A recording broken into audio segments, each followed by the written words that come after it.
Hi friends, welcome back to Shilpa simple. ಇವತ್ತಿನ ಡೇಲಾಗ್ ಶುರು ಮಾಡ್ತಾ ಇದ್ದೀನಿ. ಇವತ್ತು ಸಂಡೇ, ಟೈಮು 9 ಗಂಟೆ ಆಗಿದೆ. ಇವತ್ತು ಎಲ್ಲಿ ಹೋಗ್ತಾ ಇದ್ದೀನಿ ಅಂತಂದರೆ ನಮ್ಮ ಅಕ್ಕ ಮನೆಗೆ ಹೋಗ್ತಾ ಇದ್ದೀನಿ. ಹೇಳಿದ್ನಲ್ವಾ ಅವ್ರದ್ದು ದೇವರು ಇದೆ ಅಂತ ಅಂದ್ಬಿಟ್ಟು, ಸೊ ಅದಕ್ಕೋಸ್ಕರ ಹೋಗ್ತಾ ಇದ್ದೀನಿ. ನಾನು ನನ್ನ ಮಗ ಮಾತ್ರ ಹೋಗ್ತೀವಿ. ನನ್ನ ಮಗಳು ಇಲ್ಲೇ ಇರ್ತಾಳೆ, ಅಂದರೆ ನಮ್ಮಮ್ಮ ಮನೇಲಿ ಇರ್ತಾಳೆ. ಅವರು ಒಂದು ಫಂಕ್ಷನಿಗೆ ಹೋಗ್ತಾರೆ. ಇವತ್ತು ಎಂಗೇಜ್ಮೆಂಟ್ ಇದೆ, ಅವ್ರು ಅಲ್ಲಿ ಹೋಗ್ತಾರೆ. ನಾನು ನನ್ನ ಮಗ ಇಬ್ಬರೂ ಇವಾಗ ನಮ್ಮ ಅಕ್ಕವ್ರ ಮನೆ ಹತ್ರ ಹೋಗ್ತೀವಿ. ಅಲ್ಲಿಂದ ದೇವಸ್ಥಾನಕ್ಕೆ ಹೋಗ್ತೀನಿ. ಅಲ್ಲಿ ಹೆಂಗಿರುತ್ತೆ ಏನು ಎಲ್ಲ ನಿಮ್ಮ ಹತ್ರ ಶೇರ್ ಮಾಡ್ಕೊಳ್ತೀನಿ. ಅಮ್ಮ ಮನೆ ಗಂಟ ನಟರಾಜ ಸರ್ವಿಸು ನಮ್ಮದು.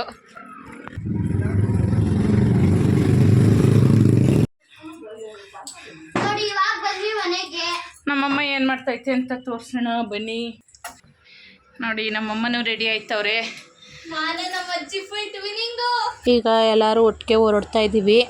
ಹೋಗ್ಬೇಕಾದ್ರೆ ಅವರೊಂದು ಕಡೆ ನಾನೊಂದು ಕಡೆ ಹೋಗೋದು. ನೋಡಿ, ಅಮ್ಮ ಗೇಟ್ ಬೇಗ ಹಾಕ್ಕೊಂಡು ಬರ್ತಾ ಇದ್ದಾರೆ. ಸೊ ಅವರು ಹೊರಡ್ತಾರೆ, ನಾವು ಹೋಗ್ತೀವಿ. ಬಾಯ್.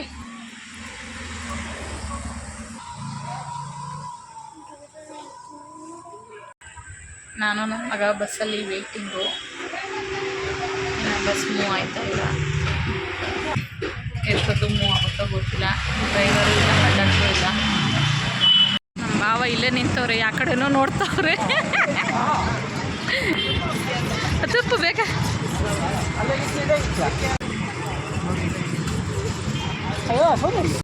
ನಮ್ಮ ಭಾವಂಗೆ ಸಖತ್ತು ಬಂಡ ಧೈರ್ಯ ಅಂತಲೇ ಹೇಳ್ಬೋದು. ನೋಡಿ, ನನ್ನ ಮಗ ಎಕ್ಸ್ಲೇಟ್ರ್ ಕೊಡ್ತಾ ಇದ್ದಾನೆ, ನಮ್ಮ ಭಾವ ಹ್ಯಾಂಡಲ್ ಮಾಡ್ತಾ ಇದ್ದಾರೆ.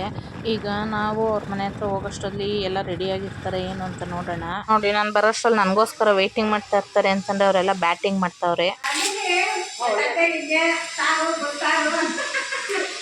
ಎಲ್ಲ ರೆಡಿಯಾಗಿ ಕೂತಿದ್ದಾರೆ ನಾವು ಬರೋಷ್ಟೊತ್ತಿಗೆ. ಚೆನ್ನಾಗಿದೆ, ನೀವು ಚೆನ್ನಾಗಿದೆ. ಅವಳಿಲ್ಲ, ಬಂದಿಲ್ಲ. ನಮ್ಮ ಕೀರ್ತನಂಗೆ ನಾನಂದರೆ ಇಷ್ಟ ಅಂತೆ, ಅದಕ್ಕೆ ನಾನು ಬಂದಿದ ತಕ್ಷಣ ಬಂದವಳೆ ನೋಡೋಕ್ಕೆ ಅಂತ ಅಂದ್ಬಿಟ್ಟು. ಬರೀ ಒಳಗೆ ಯಾಕೆ ನೀನು ಬರಂಗಿಲ್ವಾ? ಊಟ ಮಾಡ್ದ? ನೋಡಿ, ಇವಾಗ ನಾವೆಲ್ಲರೂ ದೇವಸ್ಥಾನಕ್ಕೆ ಹೊರಡೋಣ ಅಂತ ಅಂದ್ಬಿಟ್ಟು ಹೊರಡ್ತಾ ಇದ್ದೀವಿ. ಇವ್ರದ್ದು ದೇವಸ್ಥಾನ, ಮನೆ ದೇವ್ರ ದೇವಸ್ಥಾನ ಇರೋದು ಆಂಧ್ರ ಬಾರ್ಡರಲ್ಲಿ, ಅಂದರೆ ಕರ್ನಾಟಕ ಬಾರ್ಡರ್ ಎಂಡ್ ಆಗುತ್ತೆ, ಆಂಧ್ರ ಬಾರ್ಡರು ಸ್ಟಾರ್ಟ್ ಆಗುತ್ತೆ, ಅಲ್ಲಿರೋದು. ನಾನು ಆ ದೇವಸ್ಥಾನಕ್ಕೆ ಒಂದೇ ಒಂದು ಸತಿ ಹೋಗಿದ್ದೆ. ನಮ್ಮ ಅಕ್ಕನ ಮದುವೆ ಆದ ಟೈಮಲ್ಲಿ ಒಂದು ಸತಿ ಅಷ್ಟೇ ಹೋಗಿದ್ದಿದ್ದು. ಇವಾಗಲೇ ಹೋಗ್ತಾ ಇರೋದಿನ್ನ. ಈಗ ನಮ್ಮ ಭಾವರ ತಂಗಿ ಮನೆಗೆ ಹೋಗ್ತಾ ಇದ್ದೀವಿ, ಯಾಕಂದರೆ ಅವ್ರ ಮಗ ನಮ್ಮ ಜೊತೆನೇ ಬಂದಿದ್ದ. ನಮ್ಮ ಮನೆಗೆ ಹೋಗ್ಬೇಕು ಅಲ್ಲಿ ಬಿಡ್ರಿ ಅಂತಂದರೆ ಆನ್ ದ ವೇನೇ ಇರೋದು. ಸೊ ಅದಕ್ಕೋಸ್ಕರ ಅಲ್ಲಿ ಬಿಡ್ತಾ ಇದ್ದೀವಿ. ನೋಡಿ, ಹಳ್ಳಿ ಕಡೆ ಆದರೆ ಮನೆ ಮುಂದೆ ಸಗಣಿ ಸಾರಿಸಿ ರಂಗೋಲಿ ಬಿಟ್ಟು ಎಷ್ಟು ಚೆನ್ನಾಗಿ ರಂಗೋಲಿ ಹಾಕಿದ್ದಾರೆ. ನೋಡೋದಕ್ಕೆ ಎಷ್ಟು ಚೆನ್ನಾಗಿ ಕಾಣಿಸ್ತಾ ಇದೆ. ಆದರೆ ನಮ್ಮ ಬೆಂಗಳೂರಲ್ಲಿ ಬರೀ ರಂಗೋಲಿ ಒಂದು, ಅದು ಚಿಕ್ಕ ಚಿಕ್ಕದು ಹಾಕ್ತಾರೆ ಅಷ್ಟೇ. ಈಗ ಮನೆ ಒಳಗಡೆ ಎಂಟ್ರಿ ಆಗ್ತೀವಿ. ಎಂಟ್ರಿ ಆಯ್ತಿದ್ದಂಗೆ ನೋಡಿ, ಇಲ್ಲಿ ಮೆಟ್ಲು ಮೇಲೆ ಒಂದು ಕ್ಯೂಟ್ ನಾಯಿ ಮರಿ ಕಟ್ಟಾಕಿದ್ರು. ಎಷ್ಟು ಚೆನ್ನಾಗಿದೆ ಇದು. ನಾವಂತೂ ನಾಯಿ ಬೆಕ್ಕು ಎಲ್ಲ ದೂರದಿಂದ ನೋಡೋದಷ್ಟೇ, ನಮ್ಗೆ ಹತ್ರಕ್ಕೆ ಹೋಗಿ ಅದನ್ನೆಲ್ಲ ಇಟ್ಕೊಳ್ಳೋಕ್ಕೆ ಭಯ ಆಗುತ್ತೆ. ನಿಮಗೆ ಯಾರಿಗೆಲ್ಲ ನಾಯಿ ಮರಿ ಅಂದರೆ ಇಷ್ಟ ಕಮೆಂಟ್ ಮಾಡಿ ತಿಳಿಸಿ. ಅವ್ರ ಮನೆಗೆ ಹೋಗಿ ಜ್ಯೂಸ್ ಕುಡ್ಕೊಂಡು ಅವ್ರ ಮಗನ್ನ ಅಲ್ಲೇ ಬಿಟ್ಟು ನಾವು ಹೊರಡೋಣ ಅಂತ ಅಂದ್ಬಿಟ್ಟು ಹೊರಡ್ತಾ ಇದ್ದೀವಿ. ಅವರೆಲ್ಲ ಒಟ್ಟಿಗೆ ನಾಳೆ ಬರ್ತಾರೆ ದೇವಸ್ಥಾನಕ್ಕೆ.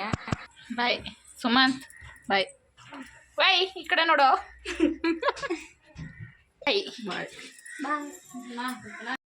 ನೋಡ, ನಿಮ್ಮಿಬ್ರು ಇಲ್ಲೇ ಬಿಟ್ಟು ಹೋಗ್ತೀವಿ. ಕಾರಿಂದ ಓಡ್ ಬರಬೇಕು.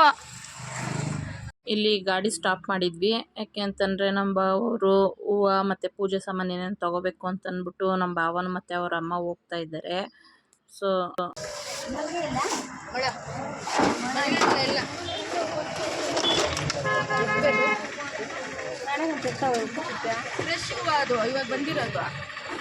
ಅವರು ಅಲ್ಲಿ ಹೂವು ರೇಟು ಮೊಳ 50 ರೂಪಾಯಿ ಅಂತಂದರು. ಸೊ ಅದಕ್ಕೆ ಬೇರೆ ಕಡೆ ನೋಡ್ತಿದ್ದಾರೆ. ಆ ಕಡೆ ಆಂಧ್ರ ಸೈಡ್ ಅಲ್ವಾ, ಸಿಕ್ಕಾಪಟ್ಟೆ ಬಿಸಿಲಿತ್ತು. ಸರಿ ಅಂತಂದ್ಬಿಟ್ಟು ನಾನು ಕಾರ್ ಹತ್ರ ಹೋಗೋಣ ಅಂತ ಹೋಗ್ತಾ ಇದ್ದೀನಿ. ಯಾಕಂದರೆ ಅಲ್ಲಿ ಜ್ಯೂಸು ಏನಾದರೂ ತೊಗೊಂಡು ಕುಡಿಯೋಣ ಅಂತ ಅಂದ್ಬಿಟ್ಟು. ಮೊದಲೇ ಈ ವರ್ಷ ಬಿಸಿಲು ಜಾಸ್ತಿ, ಅದರಲ್ಲೂ ಈ ಬಿಸಿಲಲ್ಲಿ ಎಲ್ಲರೂ ಹೋಗ್ಬೇಕು ಅಂತಂದರೆ ಕಷ್ಟನೇ. ಹೂವು ತಗೊಳಕ್ಕೆ ಹೋದವ್ರು ಇನ್ನೂ ಬರಲೇ ಇಲ್ಲ ಅಂತ ನಮ್ಮ ಅಕ್ಕನೂ ಹೋಯ್ತವಳೆ. ನೋಡಿ, ಇಲ್ಲಿ ಕೋತಿಗಳ ಕಾಟ ಬೇರೆ. ಪಾಪ ಇಲ್ಲಿ ವ್ಯಾಪಾರ ಮಾಡೋರು ಹೆಂಗೆ ಮಾಡ್ತಾರೋ ಏನೋ ಗೊತ್ತಿಲ್ಲ. ನೋಡಿ, ಎಷ್ಟೊಂದು ಕೋತಿಗಳಿದೆ. ಅವರು ಏನೇನು ಬೇಕೋ ಐಟಮ್ಸ್ ಎಲ್ಲ ತೊಗೊಂಡು ಬಂದರು. ನಾವು ಎಲ್ಲ ಹೊರಡ್ತಾ ಇದ್ದೀವಿ. ಇಲ್ಲಿ ನೋಡಿ, ಸ್ವಲ್ಪ ದೂರದಲ್ಲೇ ಡಿಸ್ಟೆನ್ಸ್ ಹಿಂಗೆ ಚೇಂಜ್ ಆಗುತ್ತೆ. ಇಲ್ಲಿ ಕನ್ನಡದಲ್ಲಿ ಚೇಳೂರು ಅಂತ ಹಾಕೋರೆ, ಒಂದು ಸ್ವಲ್ಪ ಡಿಸ್ಟೆನ್ಸಲ್ಲೇ ಆಗಲೇ ಇಲ್ಲಿ ತೆಲುಗಲ್ಲಿ ಬೋರ್ಡ್ ಹಾಕಿದ್ದಾರೆ. ನೋಡಿ ಇನ್ನೇನು ಹಂಗೋ ಹಿಂಗೋ ಮಾಡಿ ದೇವಸ್ಥಾನದ ಹತ್ರ ಬಂದೇ ಬಿಟ್ವಿ. ನಮ್ಮ ಅಕ್ಕನ ಮಗ ಗೌತು ಮತ್ತು ಅವ್ರ ತಾತ ಬಂದು ಬೇಗ ಬಂದಿದ್ರು, ಬೆಳಿಗ್ಗೆ ರೂಮ್ ಬುಕ್ ಮಾಡಿದ್ರು. ಯಾಕೆಂದರೆ ಒಂದಿನ ಸ್ಟೇ ಆಗ್ತೀವಿ ಅಂದರೆ ರೂಮ್ ಬೇಕಲ್ಲ, ಸೊ ಅದಕ್ಕೋಸ್ಕರ ಮಾಡಿದ್ರು. ಸೂಪರಾಗಿರೋ ಮನೆ ಹುಡುಕ್ಬಿಟ್ಟಿದ್ಯಾ? ಏನು ಗೊತ್ತು, ಆರಾಮ? ಎಷ್ಟೊತ್ತಿಗೆ ಬಂದೆ ಇಲ್ಲಿಗೆ? ಈಗ ನಾವೆಲ್ಲರೂ ರೂಮಲ್ಲಿ ಲಗೇಜ್ ಇಟ್ಬಿಟ್ಟು ದೇವಸ್ಥಾನಕ್ಕೆ ಹೋಗ್ಬಿಟ್ಟು ಬರೋಣ ಅಂತ ಅಂದ್ಬಿಟ್ಟು ಬಂದಿದ್ದೀವಿ. ಆಗಲೇ ಇಲ್ಲೆಲ್ಲ ಪೆಂಡಲೆಲ್ಲ ಹಾಕಿ ರೆಡಿ ಮಾಡಿದ್ದಾರೆ. ನಾವು ಬರೋಷ್ಟರಲ್ಲಾಗಲೇ 4 ಗಂಟೆ ಆಗಿತ್ತು ಟೈಮು. ಸೊ ಎಲ್ಲ ರೆಡಿ ಮಾಡಿದ್ದಾರೆ. ಜನ ಇನ್ಮೇಲೆ ಒಬ್ಬೊಬ್ಬರು ಸ್ಟಾರ್ಟ್ ಆಗ್ತಾರೆ. ಅದಕ್ಕೆ ಅಷ್ಟರಲ್ಲಿ ಪೂಜೆ ಮಾಡಿಸ್ಕೊಂಡು ಬಂದುಬಿಡೋಣ ಅಂತಂದ್ಬಿಟ್ಟು ದೇವಸ್ಥಾನಕ್ಕೆ ಹೋಗ್ತಾಯಿದ್ದೀವಿ.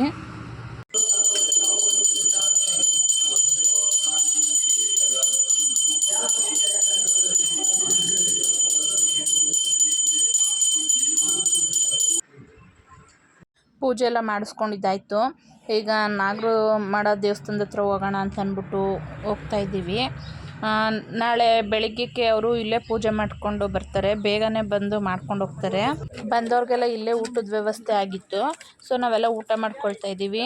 ಅನ್ನ ಮತ್ತು ರಸಮ್ ಮಾಡಿದ್ರು, ತುಂಬ ಚೆನ್ನಾಗಿತ್ತು. ಸೊ ಎಲ್ಲರೂ ಇಲ್ಲೇ ಊಟ ಮಾಡ್ತಾಯಿದ್ದೀವಿ. ನೀವು ನೋಡ್ಬೋದು ಪೆಂಡೋಲೆಲ್ಲ ಸರಿಯಾಗಿ ಹಾಕಿಲ್ಲ ಅಂತ ಅನ್ಕೋಬೋದು. ಸೊ ಹಾಕಿದ್ರು, ಬಟ್ ಗಾಳಿಗೆ ಎಲ್ಲ ಬಿದ್ದೋಯ್ತು. ನೋಡಿ ಎಷ್ಟು ದೊಡ್ಡ ದೊಡ್ಡ ಪಾತ್ರೆಗಳಲ್ಲಿ ಸೌದೆ ಒಲೆಯಲ್ಲಿ ಅಡುಗೆ ಮಾಡ್ತಾಯಿದ್ದಾರೆ. ಗ್ಯಾಸ್ ಸ್ಟವ್ವು ಇದೆ. ಸೊ ಎಲ್ಲರಿಗೂ ಬೇಕಲ್ಲ ಅಡುಗೆಗೆ, ಅದಕ್ಕೋಸ್ಕರ ಇವಾಗ ಸಾಯಂಕಾಲ ಬಂದವ್ರಿಗೆ ಊಟ ಮತ್ತು ರಾತ್ರಿ ಊಟ ಮತ್ತು ಬೆಳಿಗ್ಗೆ ಎಲ್ಲನೂ ಬೇಕಲ್ಲ. ಸೊ ಅದಕ್ಕೆ ದೊಡ್ಡ ದೊಡ್ಡ ಪಾತ್ರೆಯಲ್ಲಿ ಅಡುಗೆ ಮಾಡ್ತಾಯಿದ್ದಾರೆ. ನಾನು ಹೇಳಿದ್ನಲ್ವ ಪೆಂಡೋಲ್ ಹಾಕಿದ್ರು ಮತ್ತು ಬಿದ್ದೋಗ್ಬಿಟ್ಟಿದೆ ಅದು ಅಂತಂದ್ಬಿಟ್ಟು. ನೋಡಿ ಫ್ಯಾನು ಎಲ್ಲ ತರಿಸಿದ್ರು, ಬಿಸಿಲು ಸಿಕ್ಕಾಪಟ್ಟೆ, ಸೆಕೆ ಜಾಸ್ತಿ ಆಗುತ್ತೆ ಅಂತಂದ್ಬಿಟ್ಟು. ಆದರೆ ಏನು ಮಾಡೋದಕ್ಕಾಗಲ್ಲ, ಈ ಥರ ಆಗಿದೆ. ನಾವೆಲ್ಲ ದೇವಸ್ಥಾನದ ಹತ್ರ ಊಟ ಮಾಡಿಕೊಂಡು ಮತ್ತೆ ರೂಮ್ ಮಾಡಿದ್ವಲ್ಲ ಅಲ್ಲಿಗೆ ಬಂದಿದ್ದೀವಿ. ಮತ್ತು ನೈಟು ದೇವಸ್ಥಾನದ ಹತ್ರ ಹೋದ್ವಿ, ಯಾಕಂದರೆ ಪೂಜೆ ಎಲ್ಲ ಇರುತ್ತೆ ಅಂತ ಅಂದ್ಬಿಟ್ಟು. ಸೊ ನೋಡಿ ಎಲ್ಲ ದೇವಸ್ಥಾನದ ಹತ್ರನೇ ಕೂತ್ಕೊಂಡು ಹಂಗೆ ಮಾತಾಡಿಕೊಂಡು ಕೂತಿದ್ದೀವಿ, ಟೈಮ್ ಪಾಸ್ ಮಾಡಿಕೊಂಡು. ಒಳಗಡೆ ಪೂಜೆ ಎಲ್ಲ ಸ್ಟಾರ್ಟ್ ಮಾಡಿಕೊಂಡು ಮಾಡ್ತಾಯಿದ್ರು. ಹೋಮಕ್ಕೆಲ್ಲ ರೆಡಿ ಮಾಡ್ಕೊಳ್ತಾಯಿದ್ರು. ಈಗ ನಮ್ಮ ಮಕ್ಕಳು ಇಲ್ಲಿ ಕುತ್ಕೊಂಡು ಏನು ಮಾಡೋದು ಅಂತ ಅಂದ್ಬಿಟ್ಟು ಬಾಟ್ಲಲ್ಲಿ ಸ್ವಲ್ಪ ನೀರು ಇಟ್ಕೊಂಡು ಯಾರು ಫಸ್ಟು ಬಾಟ್ಲು ನಿಲ್ಲಿಸ್ತಾರೆ ಅಂತಂದ್ಬಿಟ್ಟು ಟ್ರೈ ಮಾಡ್ತಾಯಿದ್ದಾರೆ. ನಾವು ದೇವಸ್ಥಾನದೊಳಗಡೆ ಎಲ್ಲ ಹೋಗ್ಬಿಟ್ಟು ಬಂದಿದ್ದಾದ್ಮೇಲೆ ಮತ್ತೆ ನೈಟು ಊಟಕ್ಕೆ ಕೊಟ್ಟಿದ್ದರು. ನಾವೆಲ್ಲರೂ ಊಟಕ್ಕೆ ಅಂತ ಅಂದ್ಬಿಟ್ಟು ಕೂತಿದ್ದೀವಿ. ನಾವು ನೈಟ್ ಊಟ ಮಾಡೋಷ್ಟರಲ್ಲಿ ಎಷ್ಟೊಂದು ಜನ ಬಂದಿದ್ದರು. ನಮಗೆ ಇಲ್ಲಿ ನೈಟ್ ಊಟಕ್ಕೆ ಹಪ್ಪಳ, ಉಪ್ಪಿನಕಾಯಿ, ಟೊಮೊಟೊ ಬಾತು, ಅನ್ನ, ಬೇಳೆ ಸಾರು, ಮೊಸರನ್ನ ಇಷ್ಟೆಲ್ಲ ವೆರೈಟಿ ಮಾಡಿದರು. ಇಷ್ಟೊಂದು ಜನಕ್ಕೂ ಇಷ್ಟೆಲ್ಲ ವೆರೈಟಿ ಮಾಡೋದು ತುಂಬ ಕಷ್ಟ, ಬಟ್ ಮಾಡಿದರು. ನಾವು ಊಟ ಎಲ್ಲ ಮುಗಿಸ್ಕೊಂಡು ರೂಮ್ ಹತ್ರ ಬಂದ್ವಿ. ಬೇರೆ ಏನು ಪ್ರೋಗ್ರಾಮ್ ಇರಲ್ಲ ಅಂತ ಅಂದ್ಬಿಟ್ಟು. ಬಟ್ ನಾವೆಲ್ಲ ಬಂದಿದ್ದಾದಮೇಲೆ ಇಲ್ಲಿ ದೇವ್ರು ತೊಗೊಂಡು ಬರ್ತಾಯಿದ್ರು. ಸೊ ಸ್ವಲ್ಪ ಹೊತ್ತು ಅಲ್ಲೇ ನಿಂತ್ಕೊಂಡು ನಮ್ಮ ರೂಮ್ ಮಾಡಿರೋ ಹತ್ರನೇ ಕಾಣಿಸ್ತಾಯಿತ್ತು. ಸೊ ಅದಕ್ಕೆ ಅಲ್ಲೇ ನಿಂತ್ಕೊಂಡು ನೋಡ್ತಾಯಿದ್ವಿ. ಬಟ್ ಇಲ್ಲಿ ನೋಡ್ತಾ ಮತ್ತೆ ದೇವಸ್ಥಾನದ ಹತ್ರನೇ ಹೋಗೋಣ ಅಂತ ಅನ್ನಿಸ್ತಾಯಿತ್ತು ಒಂದು ಕಡೆ. ಇದಾದ್ಮೇಲೆ ಬೇರೆ ಇನ್ನೇನು ಪ್ರೋಗ್ರಾಮ್ ಇರಲ್ಲ, ಸುಮ್ಮನೆ ಇಲ್ಲಿ ರೆಸ್ಟ್ ಮಾಡೋಣ ಅಂತ ಒಂದು ಸತಿ ಅನ್ನಿಸ್ತಾಯಿತ್ತು.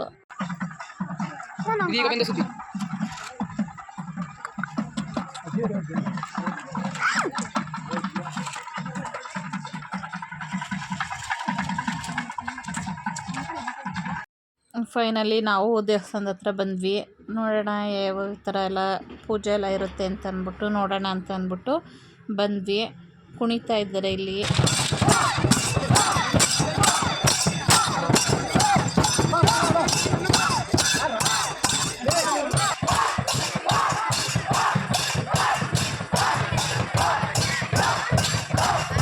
ಸೊ ಫೈನಲಿ ಕುಣಿದಿದ್ದೆಲ್ಲ ಆದಮೇಲೆ ದೇವಸ್ಥಾನದೊಳಗಡೆ ದೇವರು ಎಲ್ಲ ಇಟ್ಟರು. ನಾವು ಇಲ್ಲಿ ಮಂಗಳಾರತಿ ತೊಗೊಳ್ಳೋಣ ಅಂತಂದ್ಬಿಟ್ಟು ದೇವಸ್ಥಾನದೊಳಗಡೆ ಬಂದ್ವಿ.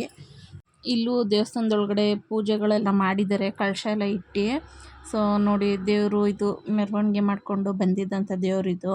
ಸೊ ನಮ್ಮ ಅಕ್ಕವ್ರದ್ದು ಮನೆ ದೇವರು ಯಾವುದು ಅಂತ ಕೇಳಿದ್ರೆ ಸಂದೇಶ್ವರ ಸ್ವಾಮಿ ಅವ್ರದ್ದು ಮನೆ ದೇವರು. ಸೊ ನೀವೆಲ್ಲ ಕೇಳ್ತೀರ ಅಲ್ವಾ ಮನೆ ದೇವ್ರು ಯಾವುದು ಅಂತಂದ್ಬಿಟ್ಟು, ಅದಕ್ಕೆ ಹೇಳಿದ್ದೀನಿ. ಸೊ ಇಲ್ಲಿಗೆ ಈ ವಿಡಿಯೋನ ಎಂಡ್ ಮಾಡ್ತಾ ಇದ್ದೀನಿ. ಇದು ಪಾರ್ಟ್ 1 ಅಷ್ಟೇ. ನೆಕ್ಸ್ಟ್ ಪಾರ್ಟು ನಾಳೆ ವ್ಲಾಗಲ್ಲಿ ಬರುತ್ತೆ, ನೋಡ್ಬೋದು. ದಯವಿಟ್ಟು ಲೈಕ್ ಮಾಡಿ, ಶೇರ್ ಮಾಡಿ, ಕಮೆಂಟ್ ಮಾಡಿ, ಹಾಗೆ ಸಬ್ಸ್ಕ್ರೈಬ್ ಮಾಡ್ಕೊಳ್ಳಿ. Thank you.